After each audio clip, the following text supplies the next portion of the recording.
जय श्री श्याम दोस्तों, हिंदू रीति रिवाज के एक और नए एपिसोड में आपका स्वागत है। अन्नप्राशन संस्कार क्यों? माता के गर्भ में मलिन भोजन के जो दोष शिशु में आ जाते हैं, उनके निवारण और शिशु को भोजन शुद्ध कराने की प्रक्रिया को अन्नप्राशन संस्कार कहा जाता है। अन्नाशनान मातृ गर्भे मलाशाद्यपि शुद्ध्यति।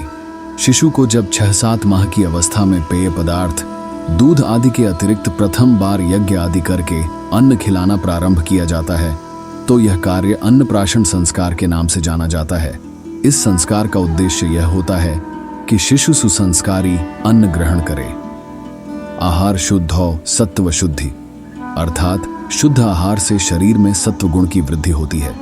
6-7 माह के शिशु के दांत निकलने लगते हैं और पाचन क्रिया प्रबल होने लगती है। ऐसे में जैसा अन्न खाना वह प्रारंभ करता है, उसी के अनुरूप उसका तन मन बनता है। मनुष्य के विचार, भावना, आकांक्षा एवं अंतरात्मा बहुत कुछ अन्न पर ही निर्भर रहती है। अन्न से ही जीवन तत्व मिलते हैं, जिससे रक्त, मांस आदि बनकर जीवन धारण किए रहने की क्षमता उत्पन्न होती है। अन्न ही मनुष्य का स्वाभाविक भोजन है। उसे भगवान का कृपा प्रसाद समझकर ग्रहण करना चाहिए। शास्त्रों में देवों को खाद्य पदार्थ निवेदित करके अन्न खिलाने का विधान बताया गया है। इस संस्कार में शुभ मुहूर्त में देवताओं का पूजन करने के पश्चात माता पिता चांदी के चम्मच से खीर आदि पवित्र और पुष्टिकारक अन्न शिशु को चटाते हैं और निम्न मंत्र बोलते हैं। शिवो ते स्थाम व्रीह्य वाव बला सावदोमधो एतो यक्ष्मम विबाधेते एतो मुंचतो अन्हस। अर्थात हे बालक, जौ और चावल तुम्हारे लिए बलदायक तथा पुष्टिकारक हों, क्योंकि ये दोनों वस्तुएं यक्ष्मा नाशक हैं तथा देवान्न होने से पाप नाशक हैं। इस संदर्भ में महाभारत में एक रोचक कथा आती है।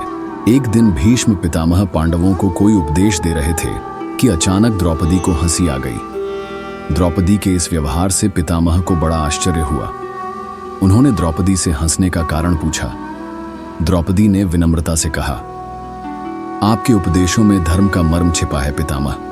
आप हमें कितनी अच्छी अच्छी ज्ञान की बातें बता रहे हैं।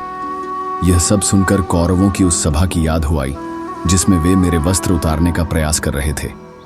तब मैं चीख चीख कर न्याय की भीख मांग रही थी, लेकिन आप वहां पर होने के बाद भी मौन रहकर उन अधर्मियों का प्रतिवाद नहीं कर रहे थे। आप जैसे धर्मात्मा उस समय क्यों चुप रहे? दुर्योधन को क्यों नहीं समझाया? यही सोचकर मुझे हंसी आ गई। इस पर भीष्म पितामह गंभीर होकर बोले, बेटी, उस समय मैं दुर्योधन का अन्न खाता था, उसी से मेरा रक्त बनता था। जैसा कुत्सित स्वभाव दुर्योधन का है, वही असर उसका दिया अन्न खाने से मेरे मन और बुद्धि पर पड़ा। किंतु अब अर्जुन के बाणों ने पाप के अन्न से बने रक्त को मेरे तन से बाहर निकाल दिया है और मेरी भावनाएं शुद्ध हो गई हैं। इसीलिए अब मैं वही कह रहा हूं जो धर्म के अनुकूल है।